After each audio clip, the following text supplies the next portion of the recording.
So tonight we have with us Sara. I was going to say to Katz Presley. I don't know why. Sorry about that, Sara.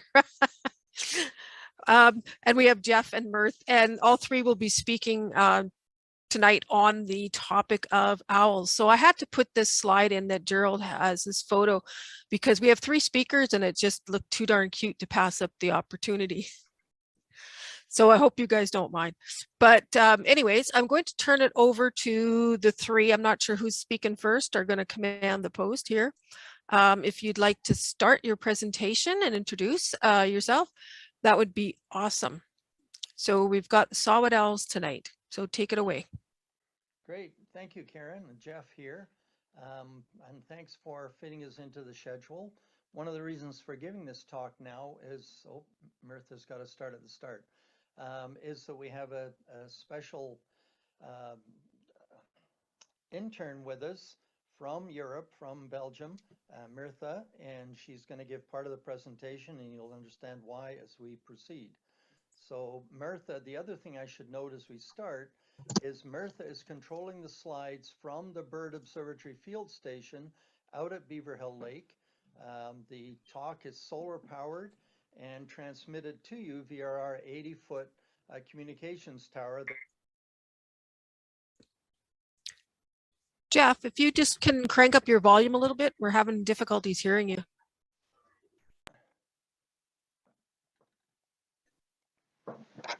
Oh yeah, I see that my dog. Sorry. Is that better? Is that better? Yes. Yes, definitely better. Yes. Sorry about that. Hopefully it stays fine. Please tell me, otherwise I can switch to my smartphone, which has got good volume too. So yeah, as I was saying, this is coming to you, the slides are coming to you from the Bird Observatory field station with solar power. So it's pretty cool that we're able to transmit to the world. And while this is happening, some of the BBO staff are just setting up the mist nets and actually trapping saw-whets as we speak. So next slide, please. Myrthe, thanks. So you've already read the title. I won't repeat it. Next slide. So this story is somewhat personal in that I first published an article about the migration of saw-whet owls in 1975. So, yep, pushing almost 50 years ago, which obviously makes me old. I banded my first owls at Long Point, and more excitingly, we actually as a teenager, used to roam Center Island in Toronto with nooses, and we could actually find saw-whets roosting in the willows and on Center Island, gently noose them, take them out of the noose, band them, and let them go. So we knew there was a migration underway well before John Woods and I published this article, but there was some doubt since saw-whet owls overwinter in southern Ontario. They breed in southern Ontario. So there was a question for many years as to whether they actually migrated. So in 1975, John and I teamed up, published this article showing not only the migration, the slides on the picture on the right, we actually speculated that the owls were not able to cross the Appalachian Mountains, which we now know is not true, but that's all the data we had at the time. And also the center slide showing that the migration was earlier, the further north a state or province occurred. Next slide. My next major involvement with saw-whet owls came with the Christmas bird count. So I think you're all familiar with the Christmas bird count centered in Edmonton. Go ahead, next slide.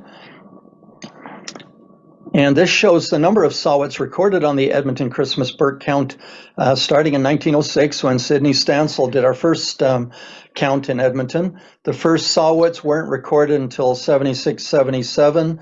And then I moved to Edmonton in 84 and got involved with Cam Finley and Jim Butler, and we started a major initiative to expand the Christmas bird count. I had a student, Andrea Sissons, who experimented with playback. experimented with playback in South Edmonton and showed that if we played the saw-whet owl call first, then the saw-whets would reply, and then we could do a great horned owl afterwards. If we did the reverse and played the great horn first, then the saw-whets wouldn't call. So using that as a model, we experimented. Jim Beck and Barb Beck took the program in hand and created the owl prowl for the Christmas bird count. And I saw that Chuck and Lisa are on this call, Priestley's, they were heavily involved too, especially in zone 1. And you can see the result. We had, in some of these years, we had more saw-whets reported in Edmonton than anywhere else in North America. So here we thought we had a rare species. It turns out in the winter, if you go looking for them, they're actually way more common than we thought. And you can see it peaked at 26 owls in what, about 1993. There was a good run of owling in the early 2000s, and then part of the purpose of this slide is to point out in recent years the number of saw-whets has petered off, and I would suggest that's not because there aren't saw-whets here, it's actually because we're not looking for them. So maybe some of the listeners can, younger than me, can get out at midnight on count day, stay up till midnight on count day, and see what in fact owls are still in the Edmonton area and the river valleys and woodlots. That would be great to see. But the bottom line of this slide was that we discovered that in fact saw-whets do overwinter in the Edmonton area. Next slide. So then Sarah's taking over. Thanks, Geoff. So for those of you who don't know, the Beaverhill Bird Observatory, where we're going to be sharing our data from, is located about 80 kilometers east of Edmonton on the historical shorelines of Beaverhill Lake. Next.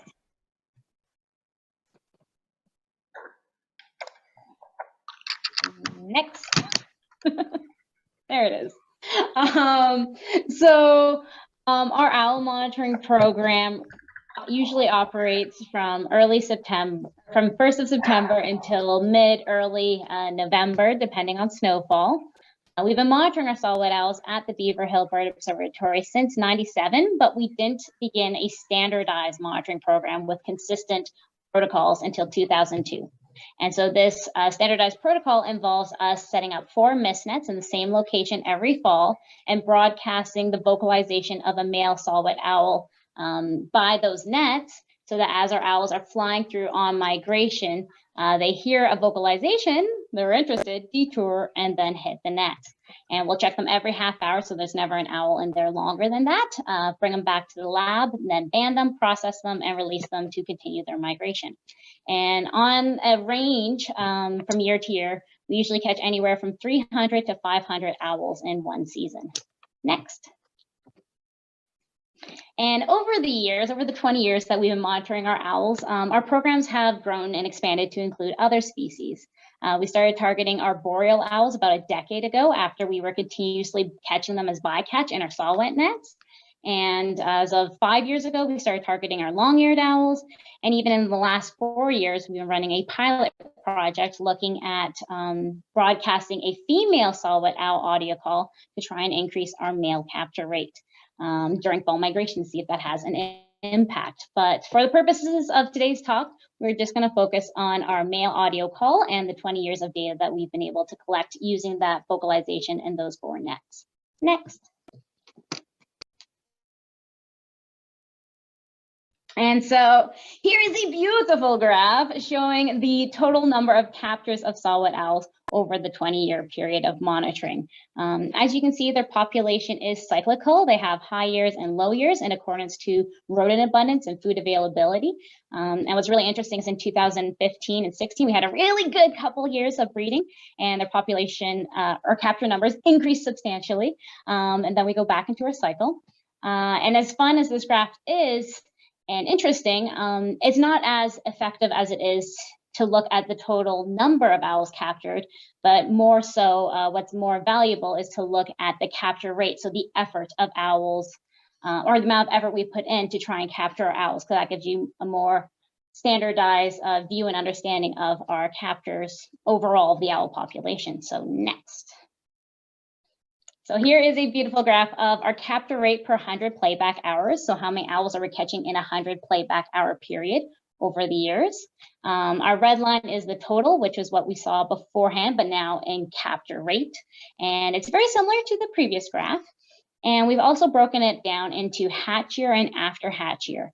And you can see that our hatch year birds, our birds that hatched this spring, really drive the overall capture rate across the season because we are netting in the fall. And so we're catching all of the young in the year.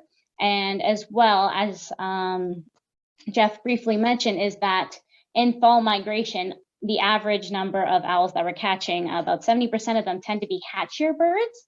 And then we also catch a substantial amount of female after hatch year birds. So it's our females and hatchers that are migrating in the fall, where our males on average stick around all year to defend their breeding territory.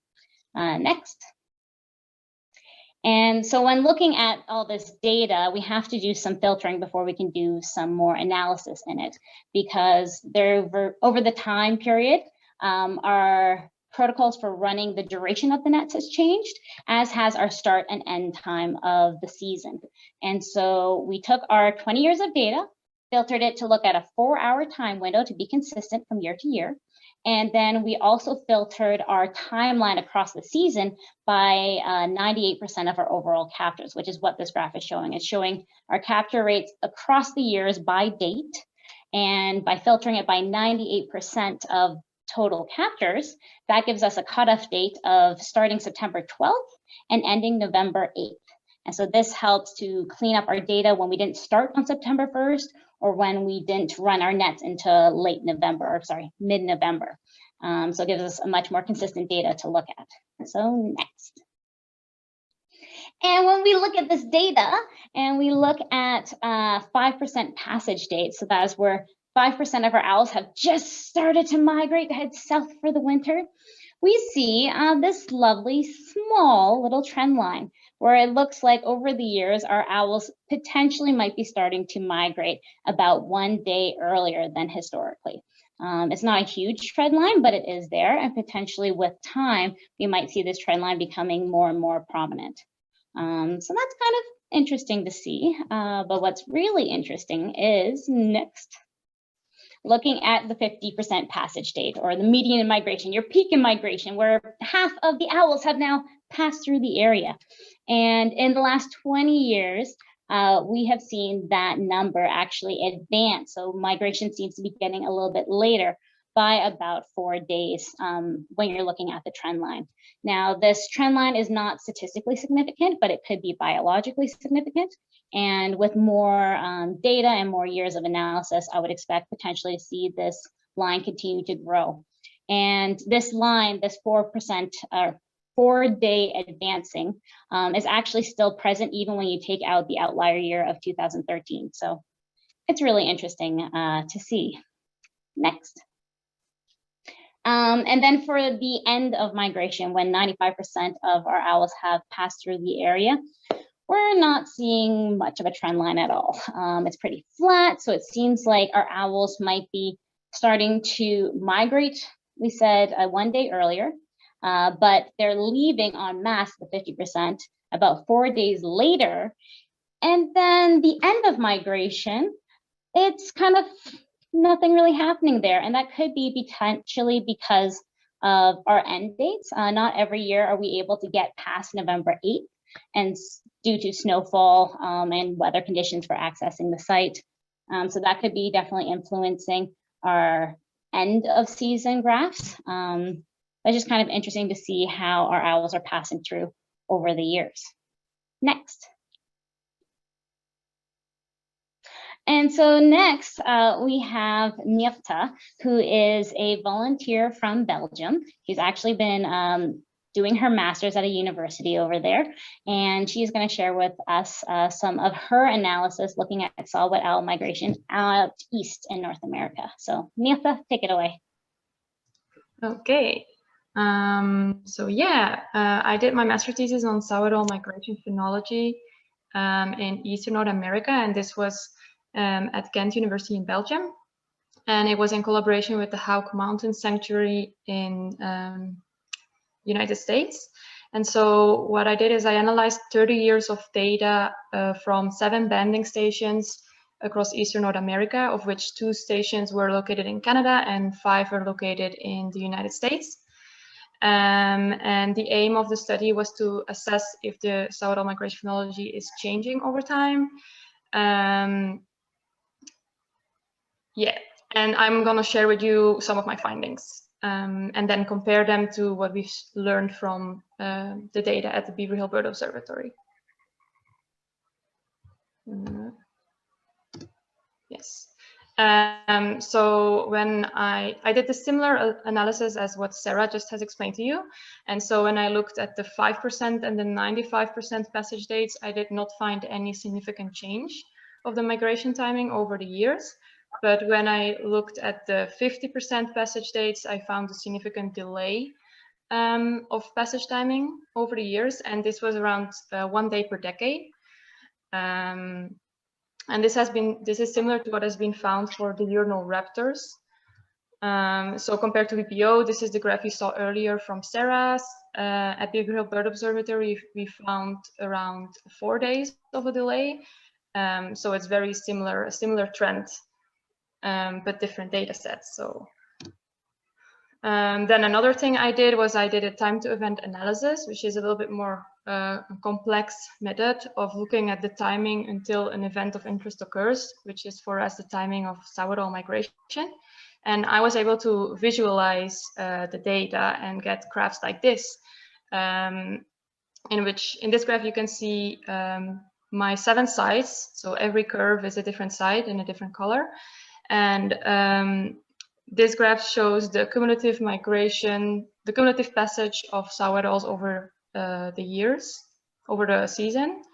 And so what you can see from this graph is that the most northern site, which is in this case the purple graph, which is in Quebec, witnesses migration of saw-whets earlier in the fall season than sites more south, which is the red graph. And this makes sense since the saw-whets are migrating south. It makes sense that banding stations more north see migration earlier than banding stations in the south. And then I made these graphs for all my sites separately to look at the cumulative passage of saw-whets over the years. And then I get graphs like this, in which you can see the cumulative passage and the differences over the years. And interesting from this graph is that you can look at the whole event distribution. So you don't only look at the 5%, 50%, or 95% passage dates, like the analysis we've done before. But you can look at the whole fall season and what's happening there. And interesting here is you can see that there is a lot of variation between the years. And you can see that this graph gives us way more information than looking at just one single point in the distribution. So, for example, if you look at the 5% passage date, you would say that there is an advance over time. So the more recent years are darker, you would see that migration is occurring earlier in the fall. But when you look at the 95% passage dates, it looks like the migration is getting delayed in the end of the fall season. And so what you can see from this graph is when this is happening, it looks like the migration season is getting longer over time. So this kind of graphs gives us more information of what's happening with the saw-whets and their movements. And so I made a similar graph for the data of the Beaverhill Bird Observatory and got this graph in which we basically see the same thing. There's a lot of variation between the years, and there seems to be differences between the phases of migration. So differences between where you're looking at, which point you're looking at in the plots. So a little summary for this is that we found that the 50% passage dates of the saw-whet migration is getting delayed over time. And this was not significant for the Beaverhill Bird Observatory, but it was in Eastern North America. And even though it was not statistically significant, it's very possible that it's biologically significant since it was already a delay of 4 days. And over time, this delay might getting even more prominent. And this shows the importance of long-term monitoring. And we need more study to understand the saw-whet movements. There's still very much we can learn about the species movements, and especially when we want to look at how this species is reacting to climate change, we need more long-term monitoring of its movements. Now Geoff will take over again. After I unmute. Thank you. Thank you, Myrthe and Sara. So that gives you a good idea of what's happening at Beaverhill Bird Observatory. And they are, in fact, obviously migrating, and the migration timing is shifting and getting somewhat earlier and somewhat later, depending upon the time of year. The question then is, where are they going?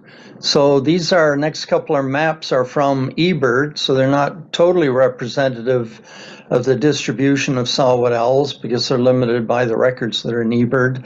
And I guess I'll put in a little pitch here that if you're enjoying this talk and learning, please report your bird sightings in eBird so that maps like this can be more complete. But you can see in a major portion of British Columbia and northern Alberta is part of the breeding range of saw-whet owls. Excuse me, and then again in central Manitoba and across northern Ontario and in the Great Lakes. The question then is, where are they migrating to and from? So I also bring your attention to the breeding range further south. So the owls are actually breeding in Washington, Oregon, in western Montana and Idaho, and even down into Colorado. And it doesn't really show any records here, but as you'll see, we now know they're also breeding in South Dakota. So we can use these maps to try and infer where migration might occur. Next slide. So the second slide is the fall migration according to eBird. Again, not a lot of northern records, but you can see the owls are more widespread now in Saskatchewan and especially down into the Midwestern U.S., northern central U.S., the Dakotas, where they were not common breeders. Next slide. And then winter range. So obviously these birds are, for the most part, not going north-south. They're actually more going east-west.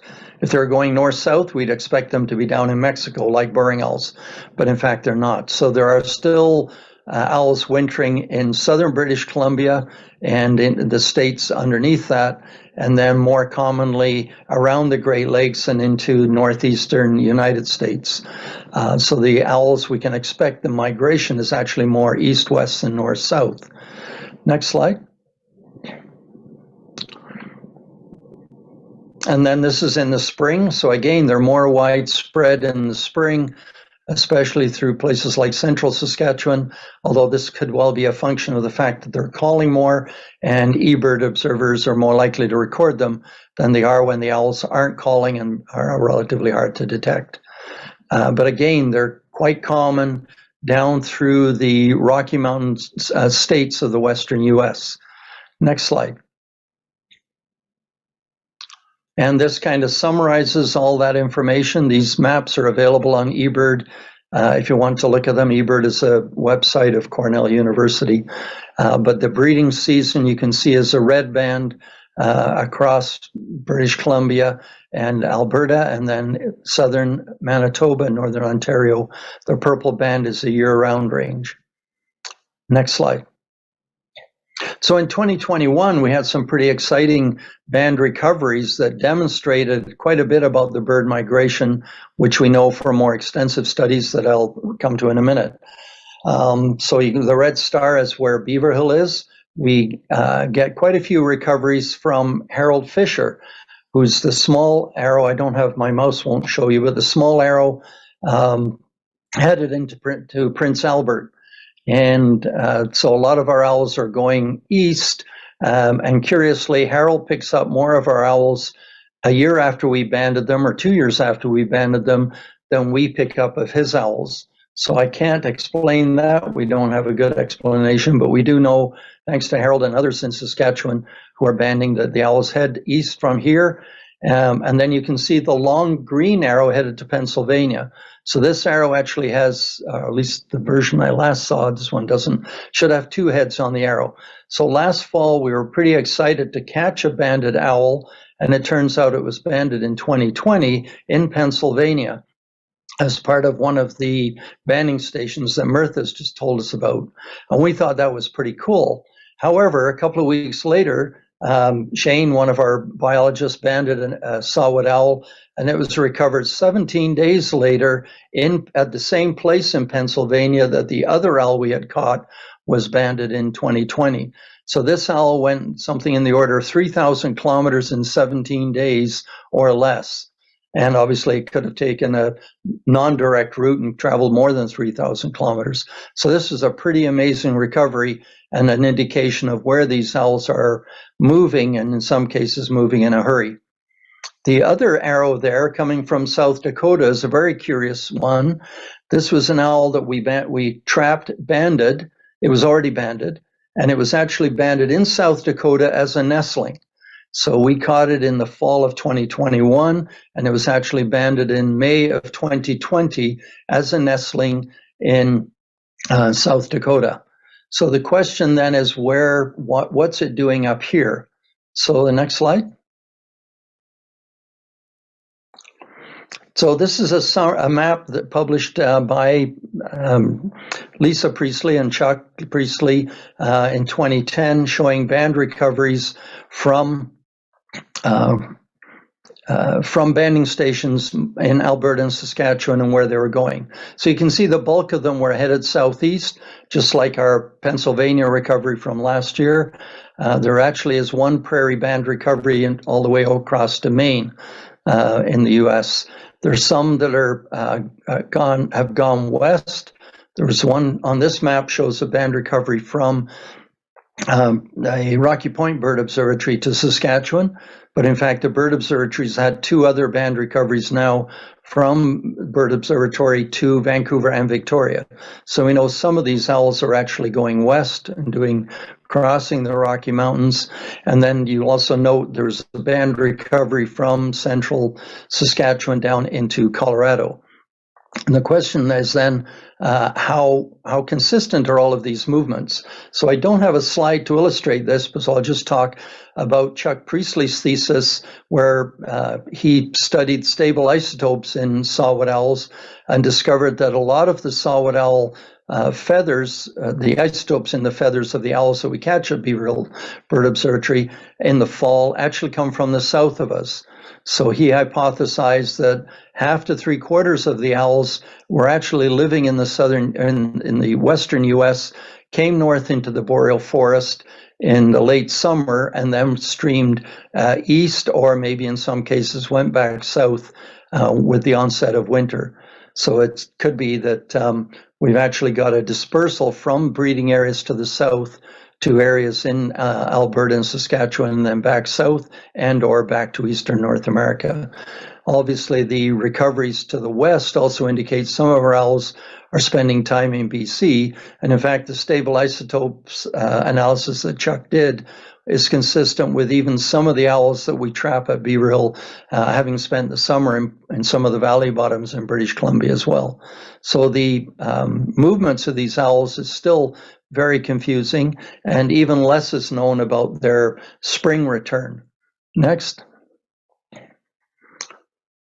So I guess I've jumped ahead and told you about the Harold Fisher in Saskatchewan. And the other note is I told you earlier about the Christmas bird count results of overwintering owls. These are particularly males, and I caught an owl banded that I had banded at BBO in October. I caught it at my place in December. So an owl that we thought was migrating in October at BBO, in fact, was still here in the winter. And likewise, another owl that was banded in October at BBO was found dead near Calgary. So another indication that some of these owls that are moving in the fall and getting caught in our banding programs are in fact staying over the winter, and in the last case, paying for that choice with their life. The bird was not in good shape and was found dead. Next. And Sara, take it away. Yes, thank you, Geoff. So there's still a lot of questions we have with the overall movement of our saw-whet owls. And as Geoff mentioned, Chuck Priestley's master's thesis about our owls potentially coming from the south and heading to the north in the summertime before heading south for the full winter. A lot of these questions can be answered by this new wildlife tracking system called MODIS. And MODIS, instead of us just catching, banding a bird, releasing it, and hoping it gets captured somewhere else, we can now catch a bird, band it, and give them a MODIS nanotag. This little nanotag acts like a backpack on their back, and it's less than 3% of the bird's weight, so it's not going to impact their ability to fly. It's very lightweight. And by releasing this bird, you no longer have to individually catch that bird. It just has to fly within 15 kilometers a tower, a MODIS tower, and it pings. So it's going to greatly increase our data set. It's going to give us very accurate mapping of some of our migratory birds. And these tags are actually so small they can be put onto bats, butterflies, really any mobile wildlife. And so this MODIS wildlife tracking system is really changing our understanding of how wildlife are moving across the landscape, and it's helping us to answer some of these questions we still have about them. So next. So this is the network currently of MODIS towers across North America. As you can see, there's quite a lot of towers out east, because this is where this MODIS technology first started. And there's hundreds, if not thousands, of towers found along the East Coast and throughout Eastern North America. And in the last 8 years, we're actually seeing more and more towers coming up. Here in the West, there's been a huge effort to establish more MODIS towers so that we can have this network in place to start tagging some of our animals to learn more about their movements. Next. And so again, here in the West, it's newer technology, and we have a good number of towers happening in BC, and in Alberta, we actually only have 5 MODIS towers in place. And the one with the big yellow arrow on it, that is the Beaverhill Bird Observatory. So next. And so the Beaverhill Bird Observatory established its MODIS tower technically last year, but we had some solar power technical issues. And so it's actually finally went up online as of July this year. And so our tower is active. If we get any bird flying by with a MODIS tag on it, we will get notified. And we are now contributing to this not only North American wide network, but it's actually a global network now. MODIS has gone global. And our MODIS tower is only possible because of the support of donors, including you guys, Edmonton Nature Club. Thank you so much. You helped to fund us purchasing the 80-foot tower that we put our antennae on, as well as the Environment and Climate Change Canada donated the equipment for us so that we can now be part of this wildlife tracking system. Next. And what's really exciting is that out west at Rocky Point Bird Observatory, they have put a huge effort in the last couple of years to collaborate with other organizations to get a huge network of MODIS towers stretching across the Rocky Mountains, as well as along the coastal line of BC. And by making the effort and getting these towers erected in advance, they actually now have it set up so that they are deploying MODIS tags on saw-whet owls. And so as of this year, they deployed 35 nanotags on our little saw-whet owls, and they're able to now start tracking their movements during fall migration, and hopefully in the spring, they might get some hits as well. But by having these MODIS towers and this network up, this is actually helping us to fill in the gaps of where we don't have necessarily banding stations. Because there's not a lot of banding stations found out in the coastal line on BC. And honestly, these towers are game-changing and providing us a lot more data. So these towers are filling in our knowledge gaps, or survey gaps, I should say, so that we can get a lot more knowledge and information. So I'm very excited to see Rocky Point Bird Observatory deploying tags on saw-whet owls. We hope to do that here at the Beaverhill Bird Observatory in the next couple of years. We just need to get more towers up in the province to make it worthwhile, but it's very exciting to see. Next. And so if you guys are interested in learning more about owl movement and migration, and if you want to see owls or saw-whet owls up close and personal, feel free to join one of our owl banding events. At the Beaverhill Bird Observatory, we host the public 4 nights a week throughout the owl banding season. We do this through a ticketed event because it is a fundraiser for us because we are a non-for-profit. And we are unfortunately completely sold out this year. But if you guys become lifetime members of the BBO for just $10, you'll get advance access to tickets next year. So our members get a 3-day advance access to our ticketed events, not only owl banding, but songbird banding. And that way you won't miss out for next year. Next. And if you can't wait till next year, what you can do is potentially contact us to have our BirdSmart education program come to you.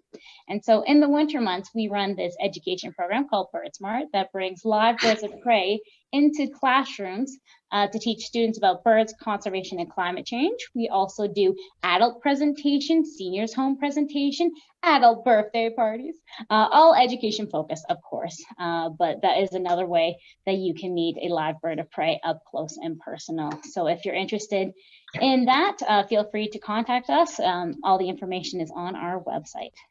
Next. And so a big thank you to our sponsors. I'm not going to read them all out, but the Beaverhill Bird Observatory would not be possible without the support and help of multiple different organizations, private funders, and donors. We have a huge board of directors and a large, massive number of volunteers to help with all of our research and conservation work that we do. And without them, we would not be able to do the research that we are doing and to learn so much about our saw-whet owls in the last 20 years. So big thank you to them. Next.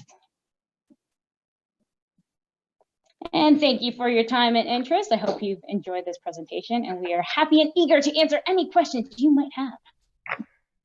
Awesome. Thank you very much, Sara, Myrthe, and Geoff. That was great. Really fascinating to see what's happening with our owls, and good to see that this MODIS information is really taking off and giving us some ideas of what's happening out there. So we've got a few questions and comments in the box. Do you want me to read them, or do you guys want to do that? You can go ahead and moderate it for us, Karen. Okay. So I'm just going to the top again.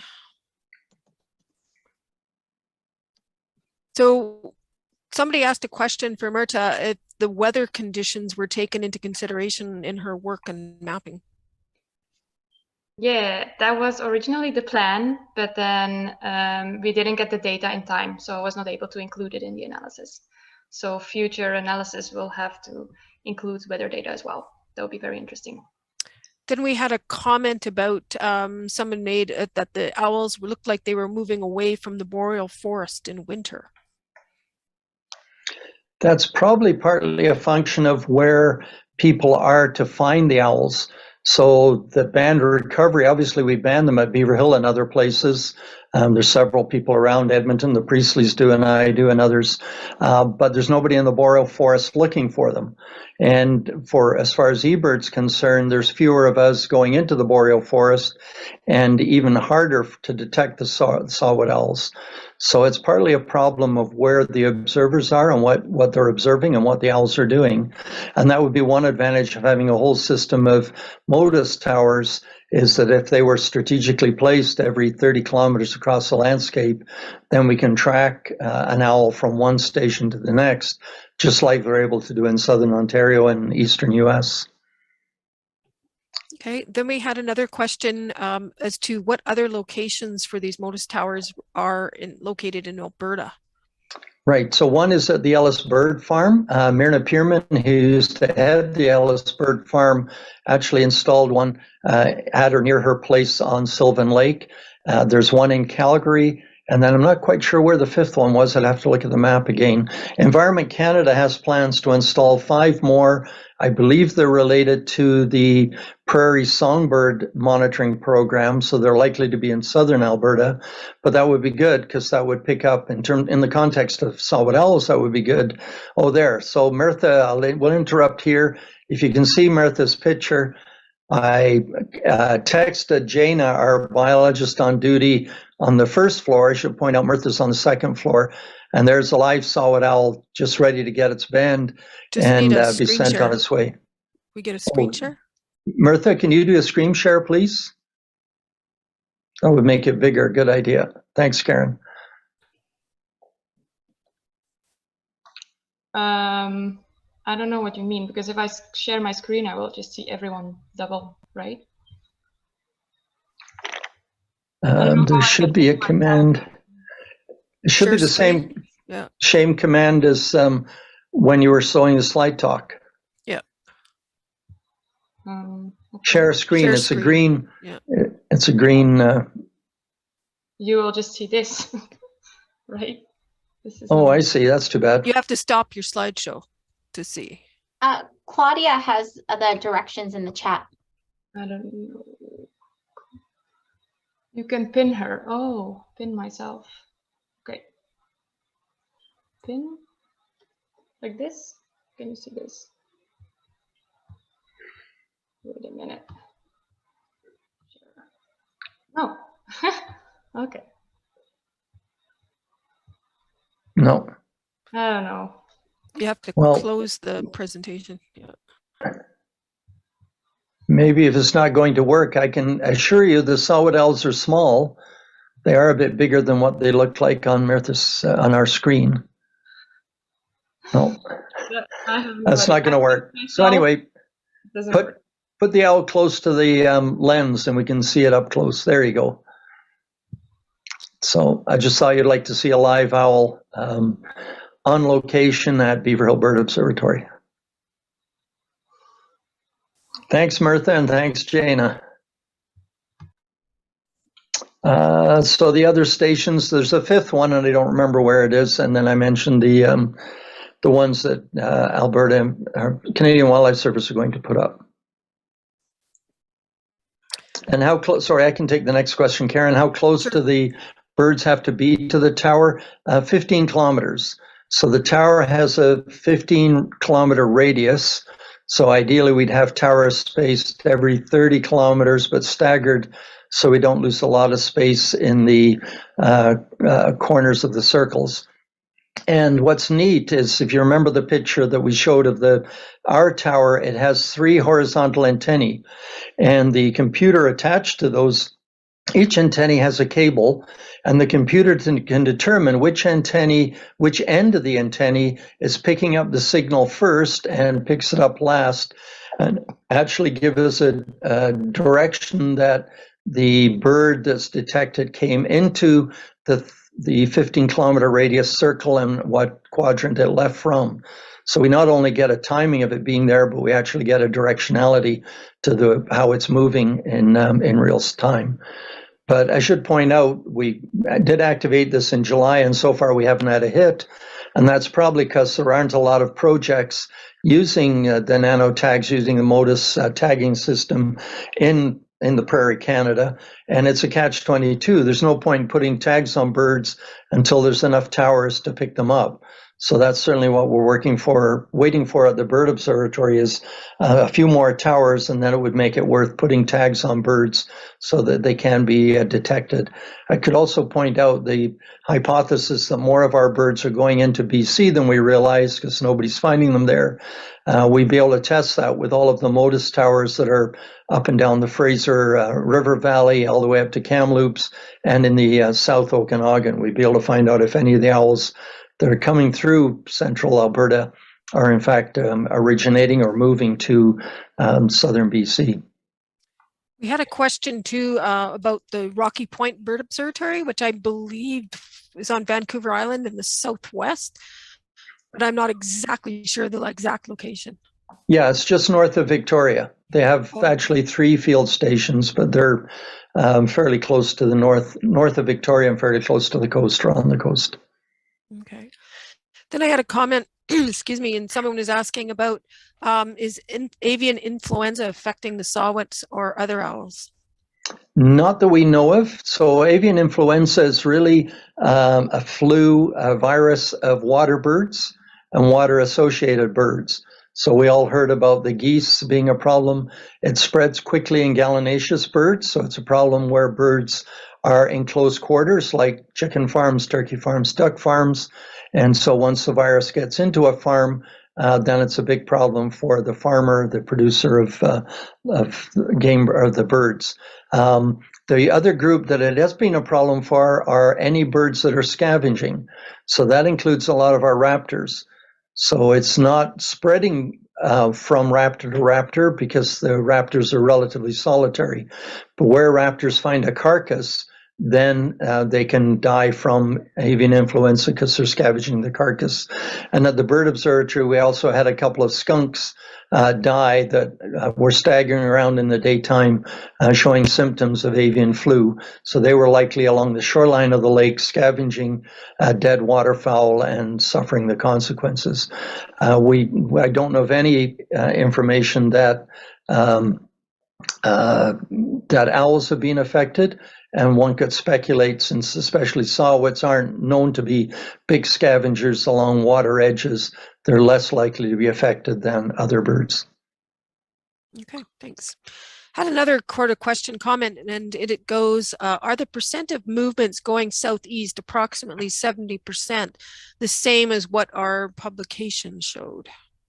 Yeah, we have not quantified it. So yes, Lisa, I always quote your 70% are going southeast, and then other percentages are either going south, west, or not moving at all. But roughly 3/4 are going southeast, 3/4 of the recoveries. And again, there could be a bias, as Lisa knows, in the reporting of those. There are far more saw-whet banding stations east of us all the way into the eastern U.S., northeastern U.S., than there are west and south of us. So they're more likely to be detected that way. Another couple questions. How is this year going so far? I'm waiting anxiously to hopefully have a resident saw-whet again for the winter, but no sightings as yet. Our numbers dipping low on the chart. I'll let Sara answer. Yeah, saw-whet owl captures this year are fairly slow, but we're hoping it's because it's been such a beautiful warm fall. It's been delaying migration. And so far it seems like that's potentially the case. We've had a small peak in our owl captures over the last week, where we're hitting double digits with 11 captures, 16 captures a night. But that should have been occurring 2 weeks earlier if you look at our historical overall range of captures throughout the season. So it seems like it's a bit of a late migration.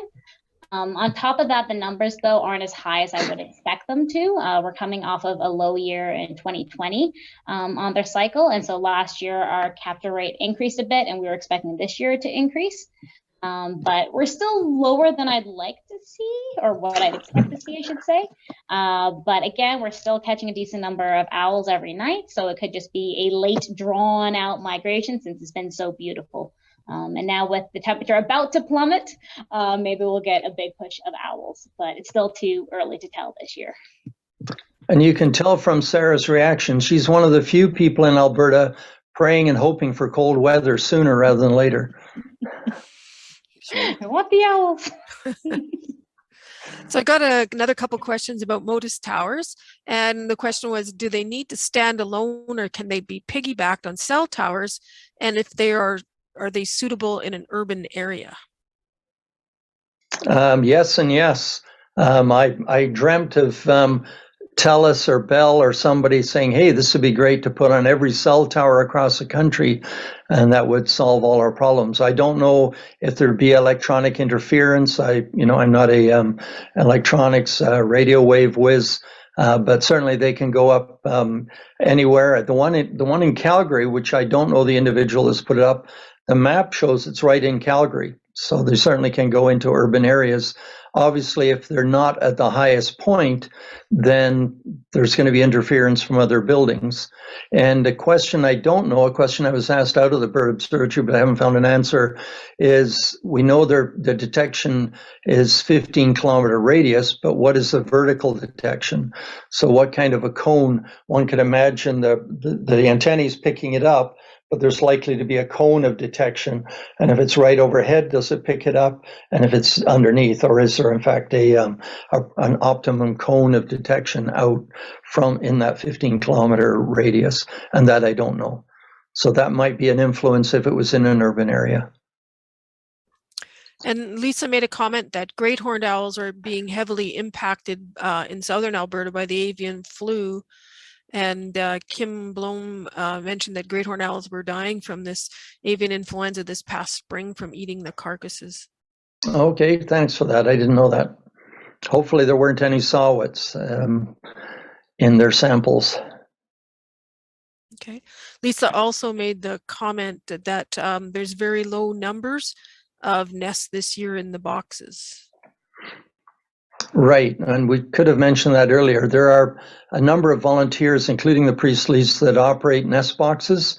There's something well over 200 nest boxes, and I'm not sure anyone's compiled them, but anecdotally, there's like 3 or 4 of the 200 boxes were occupied this year. What we don't know is how much our numbers are influenced by the local population versus, as I talked about, and from Chuck's research, indicating that quite a few of our birds come from further south. But I also don't know what their breeding success was like in Montana, Idaho, etc.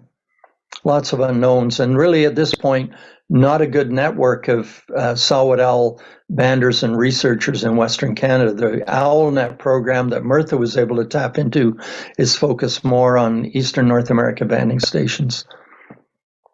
Okay. Then we had a question asking about success with catching and tagging owls at BBO. Sarah? What about the success of capturing them at BBO? I'm not sure. It didn't kind of go on to that. Maybe just a commentary of from year to year. The answer would be yes, we are successful at catching and tagging them. Yeah, the peak in migration is normally early October. On average, at this time of year, I should be coming out of double digits, potentially up to 20 owls a night, and getting back down to single digits. But again, it's been a late migration. The weather's cooperating. We're catching owls every night, though, still. Catching up to 8-9 owls, so are catching them.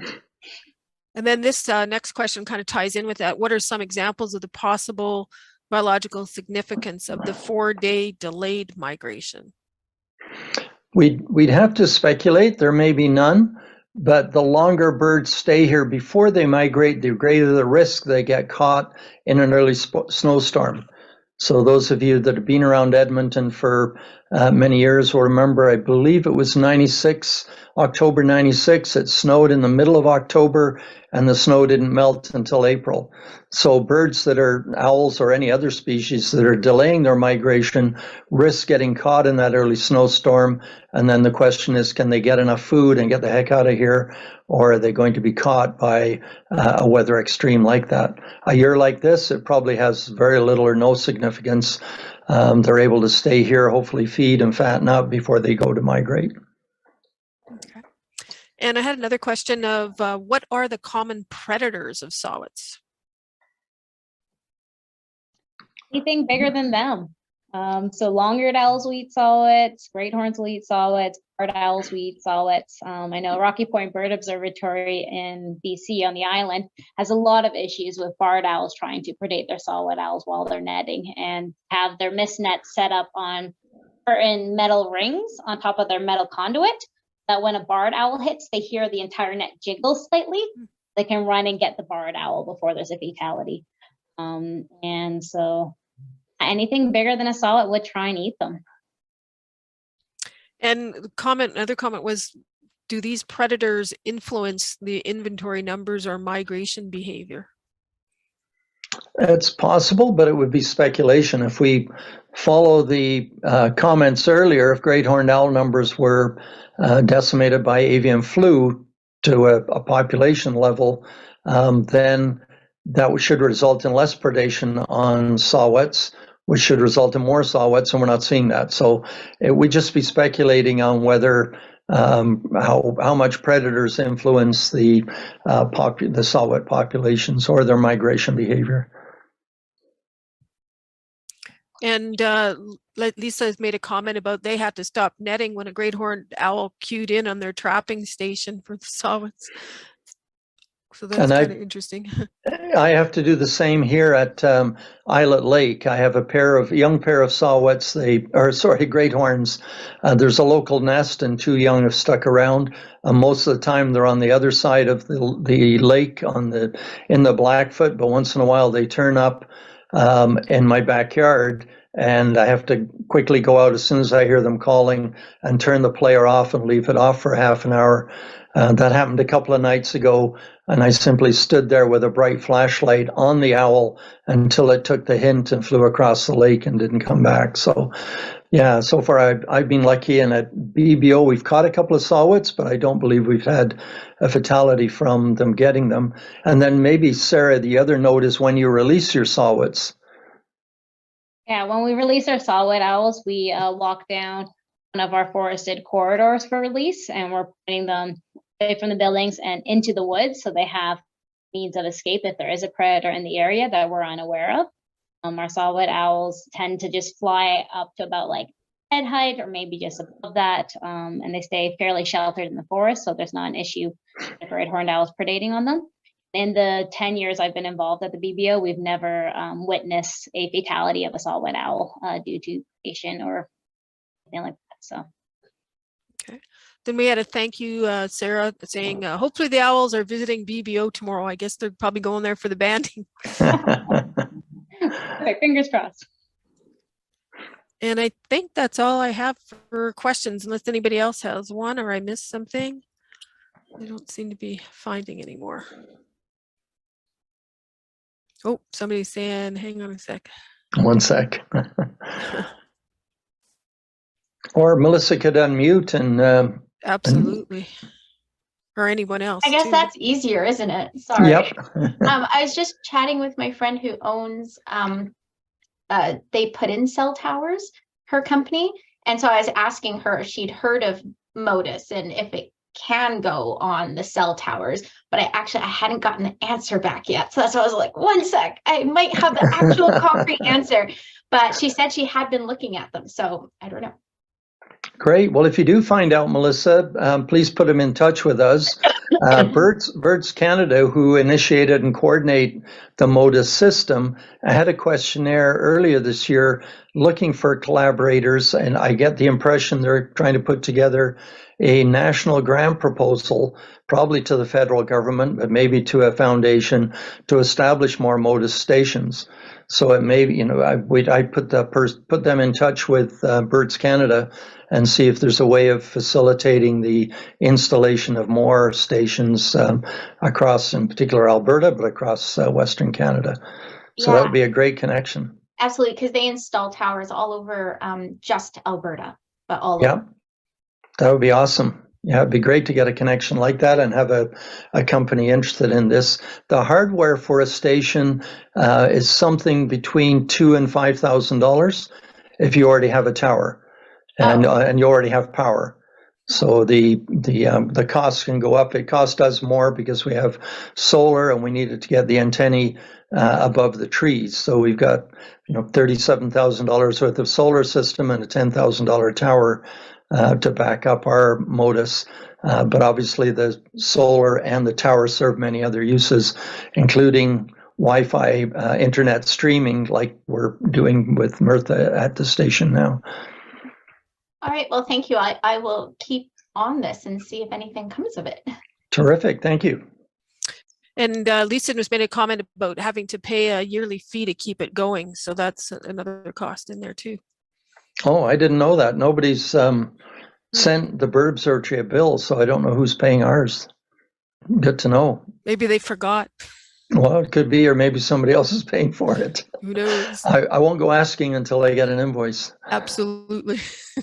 So lots of thank yous. Great presentation, the three of you. It was awesome. Very interesting stuff. And we'd like to see maybe what's going on in the future. I got another question here.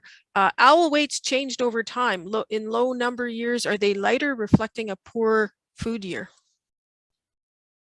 Sarah, I don't know if we've looked at that, have we? I think I looked at that when I was doing an analysis 3 years ago. Don't remember off the top of my head. Usually we have a low year, you're seeing the volume of rural owls, and particularly hatchier owls, decline. So there's just not as much young flying as there would be in high years. They didn't have as productive a year. And that could be a factor of owl weight and the health of the female when she's laying the eggs. But it's not something I remember off the top of my head at this moment. I might point out this year, I caught a couple of owls that were still in their juvenile nestling plumage in September, which was unusual. And then even more unusual, I caught 2 owls that were still molting their outer primaries. So that's something that's usually done in July and August, not in October. And virtually every owl that I've processed has got light to moderate body molt still happening. So that's an indication that maybe the breeding season was delayed this year because of our colder, dry spring. And maybe that's related to the later migration. But until the end of October, early November, we won't know if there's a pile of owls waiting to come or if it's just going to be a light year. And Steve's made a comment in here saying that you only have to pay the fee if you're doing research. If you're just running the station to collect data, there is no fee. So maybe that's why. Oh, good. And it's good that Steve's listening in from Inuvik. Thanks, Steve. Hey, Geoff, it's Jerry. Thanks to everyone. Great presentation. And it sure made us nostalgia for home. Thanks, Jerry and Pat. Enjoy Pender Island. We had a couple of saw-whets behind us